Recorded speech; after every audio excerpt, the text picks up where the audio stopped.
Hey folks, welcome back to Edu Steps, powered by Laddering Your Success, where we help you navigate life, learning, and leveling up. I'm your host, Olay Shorunke, and today we're tackling a classic student challenge, the balancing act, school, sports, and social life. For millions of students, the rhythm of the school year isn't just about classes. It's about a demanding practice schedule, a jam-packed game day, and desire to still have a life. But what's the real impact of this juggling act? And how can students not just survive, but thrive? Here with the future, caught myself. No longer the future doctor, the doctor, the expert, Dr. Jamarc Crawford. Dr. Crawford, how you doing today, brother? Hey man, I'm doing good. Happy to be here. Wonderful, wonderful, man. So before we jump in, I got a quick question. Did you participate in school sports?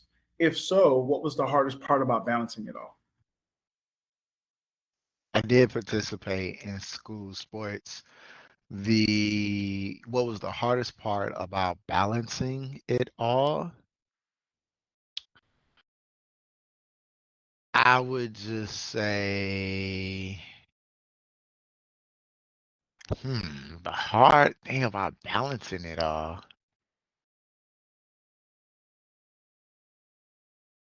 I think for me, I would say having the maturity. That I think that would be it. Having the maturity to put the priorities first in whatever responsibilities I had as a young teenager.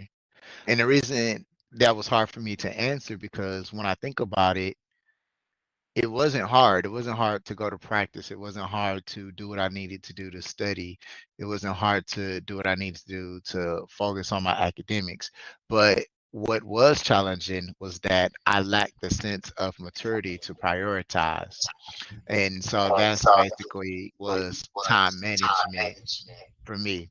I didn't really feel overwhelmed from going to practice, playing sports, learning the plays and things of that nature because that was for me, that was my passion.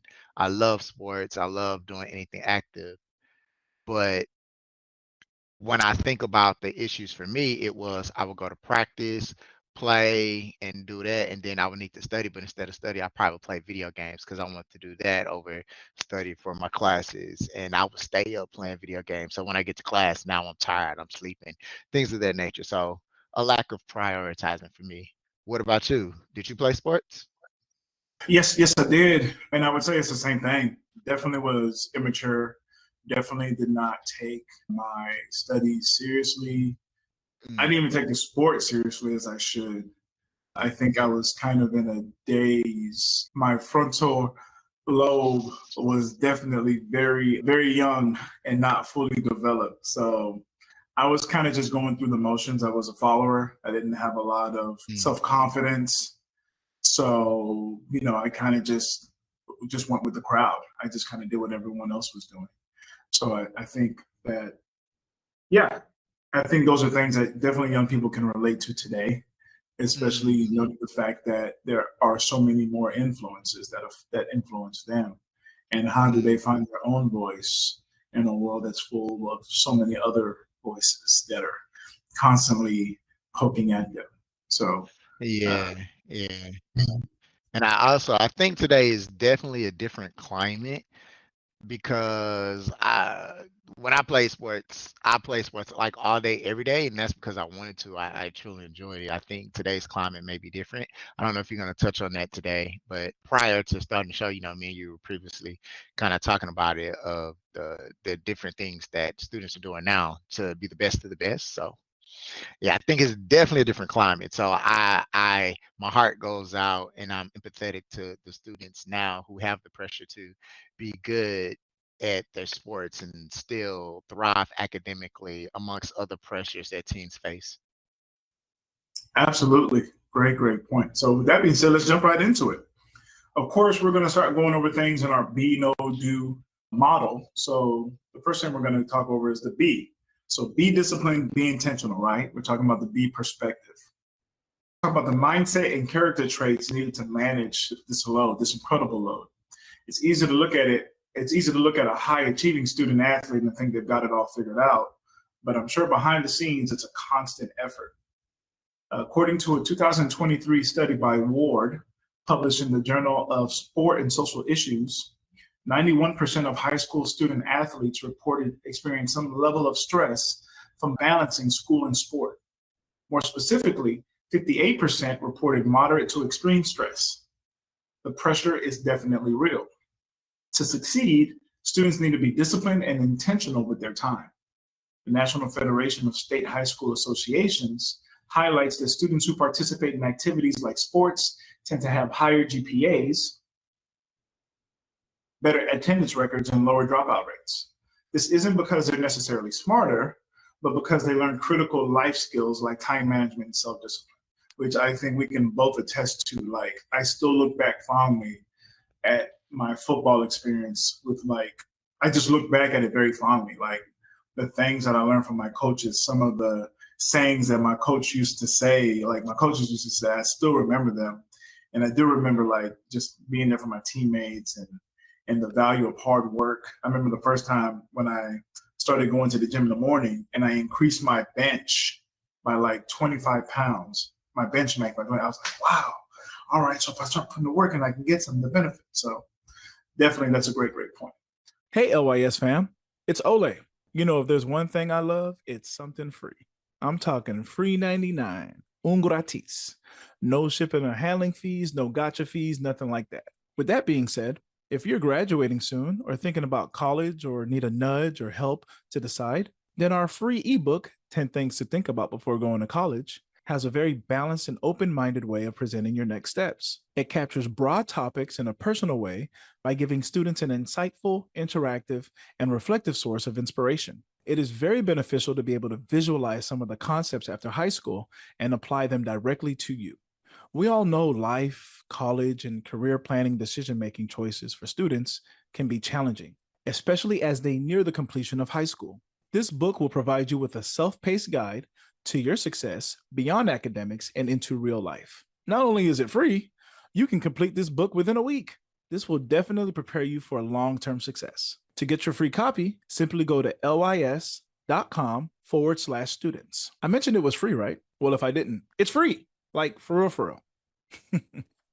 Okay, back to the podcast. So question for you, Dr. Crawford, is how can a student develop this kind of discipline?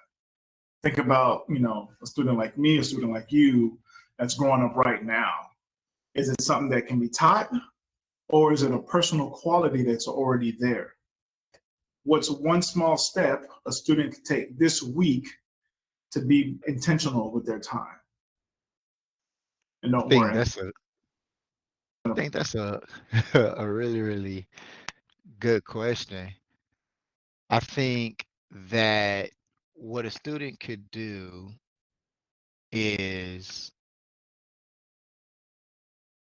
I think it's part of you guys' structure, the be no do, but I would say understand their why, and that's going to help them become more dedicated, more organized to prioritize whatever their goals are if they understand their why. Like, how can they develop that discipline?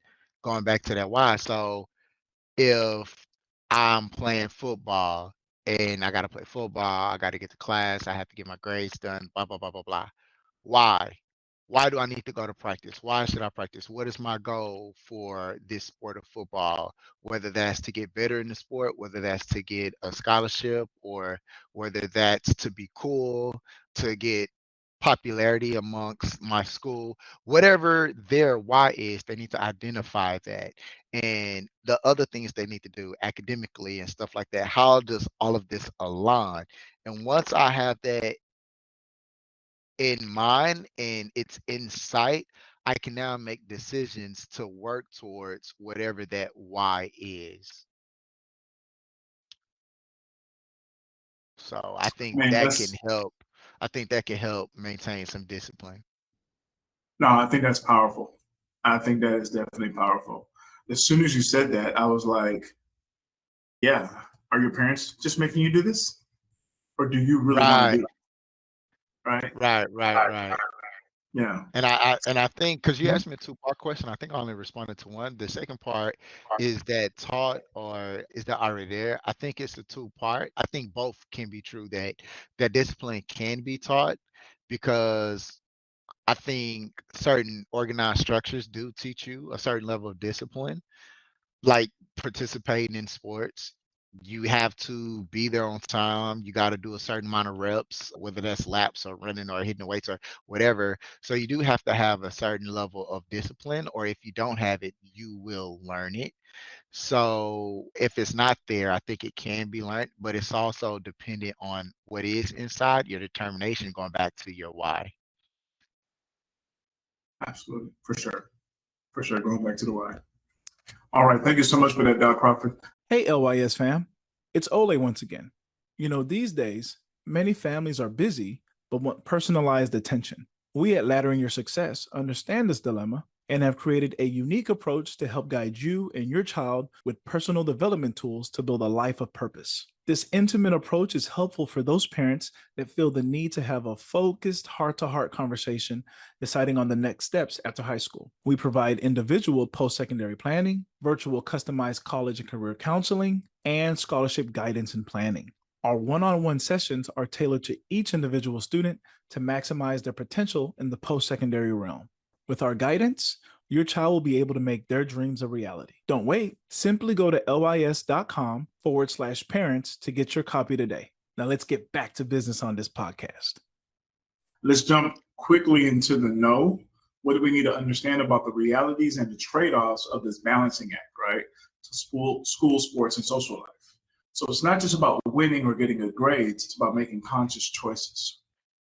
While sports participation is associated with many positive outcomes, it comes with a significant time commitment. 2024 analysis by the major online school program found that only 45% of students feel they have an excellent or good school life balance. Right? So this kind of shows a disconnect between the demands on students and just their sense of well-being. So my question, Dr. Crawford, is how can students and parents evaluate if the time commitment to a sport is becoming like a negative trade-off? And what are the warning signs that a student's mental or physical health is being compromised by their pressure to succeed in all the areas?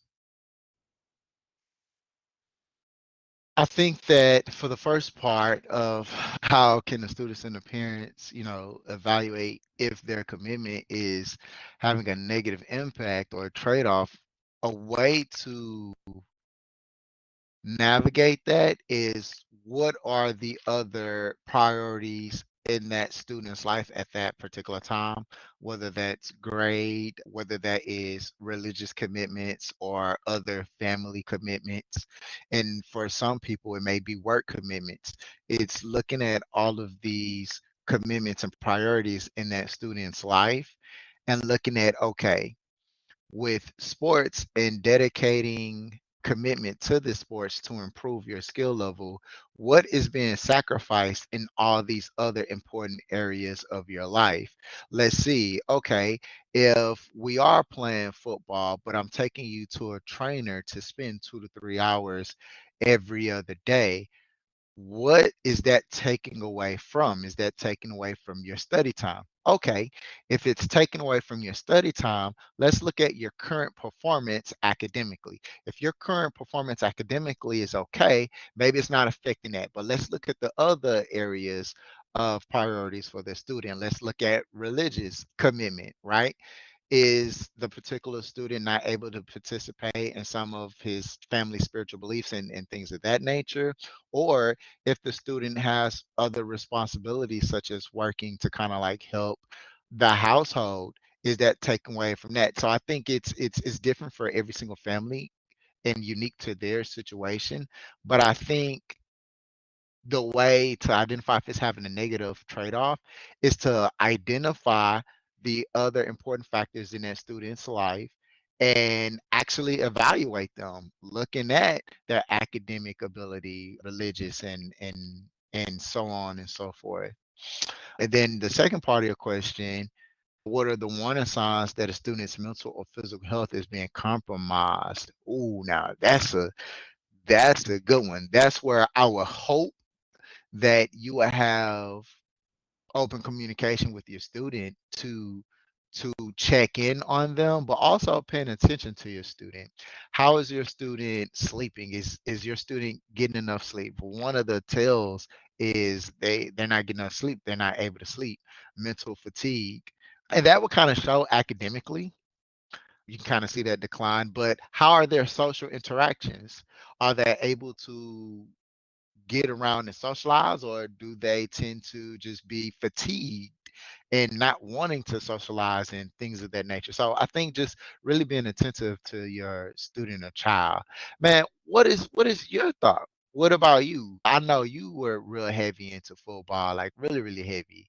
What do you think is important to consider about those trade-offs? I think that's very powerful, man. First of all, thank you so much for your answer. That was like hit the nail on the head. I'm gonna answer this question from my perspective, like when I was in school. So I had like undiagnosed ADHD, and I struggled with focus, and I struggled with, time management. And if you really start to look into ADHD, it's a one of the ways I've heard it described is as a you don't process time like other people, Exactly. which is why a lot of us are procrastinators, or we consistently come late to things. We just don't Mm, process time. mm, And so I think there would have been a conversation about obviously things like grades. What are some of the things that you need to do to manage your time well, right? To make sure that you are giving ample time to your schoolwork and ample time to sport. Because I was also in band as well. So I was doing a lot of stuff, which is another thing. Like you try to do the most. Do you need to be doing all these things? You know what I mean? Maybe you let one of these things go, which I did do for a period of time in high school. But it would be, I think the work would be with a lot of planning. And I say that because there probably would have been a negative trade-off there. And I don't know if it would have been as far as like how much time are you dedicating to sport or to school. It would have been like what are you paying attention to? What are you doing in this time? Where is this time going? And so I think it would have been a lot of planning and organization that would have needed to be done there. And those are the warning signs. I think people would have seen that like, wow, you're this 3 hour period, you didn't do anything. What were you doing? You know. And so that's why I said, there would have needed to be a lot of organization there. So thank you for asking. mm, I hope it helps someone. mhm. So let's go into the do portion. The last portion, the be, no, do, right?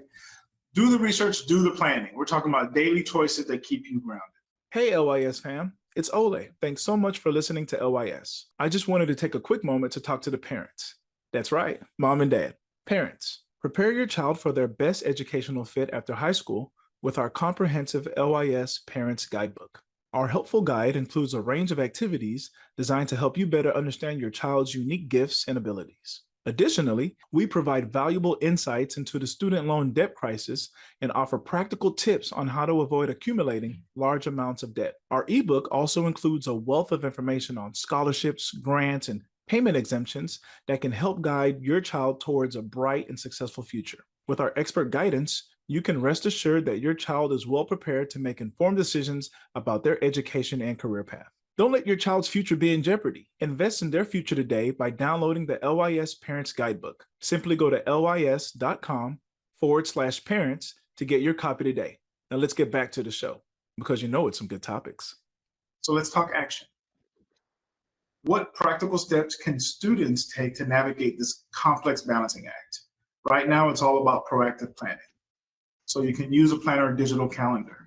Don't just rely on your memory. Block out time for everything: classes, practice, homework, studying, and importantly, social time and rest. A 2024 report by the Connections Academy found that 43% of students use strategies like making lists and using calendars to help with time management. Another thing you can do, communicate with your coaches or your teachers. Be proactive. Let them know if you'll be missing class for a game or if you have a big project due during a busy week. Many teachers are willing to work with student athletes who show they are responsible and committed to their academics. Another one, prioritize and be willing to say no. Not every social event needs to be attended. Not every club needs to be joined. It's okay to decline an invitation if it conflicts with your academic or athletic goals. According to a 2025 article from Keystone Sports, learning to say no is one of the most difficult but essential skills for a student athlete. I think it's one of the most difficult but essential skills to learn for a human, for an adult, right? Next one, find micro moments to be productive. Use the bus ride to a game to review flashcards. Do homework in the bleachers while your brothers or your sisters with you at practice. Those small, consistent efforts add up over time, right? And so for the young person that's watching this, I want you to think to yourself, ask yourself, what is one small actionable change that you can make today to create more balance in your life, okay? So with that being said, that's going to be our call for today. A little bit shorter today. Got a brief episode today. But before I close, I'm going to leave the floor, Dr. Crawford, if you had anything you wanted to hop in. I know I went through that list kind of fast there on the do. Is there anything that you wanted to add in for our students that are kind of struggling with that, sports, school life, social life? No, I think it's the exact same as just what you said, taking advantage of your planning tools, and it just takes you being proactive. So I appreciate you for including me in this meeting today to share that message. Oh, absolutely. Definitely, man. We've come a long way. We still got a long way to go, man. Glad you're joining us on this ride. All right, folks. So if this episode has helped you think more critically about managing your commitments, don't let it end here. Visit ladderingyoursuccess.com or send us an email at info@ladderingyoursuccess.com so we can add you to our WhatsApp group where we go over scholarships, finding your purpose, self-discovery, all that great stuff to help you as you go on this journey as you ladder your success. Folks, this has been Edu Steps with Dr. Jamarc Crawford and Olay Shorunke for Daniel Hill, Festus Omoye, and the OIS squad. Until next time, make sure you walk in purpose, explore your word, and level up your life. And remember, there are legitimate reasons to not going to college. There are no legitimate reasons to not getting an education. This is Edu Steps powered by Laddering Your Success. We'll see you next week. Be blessed.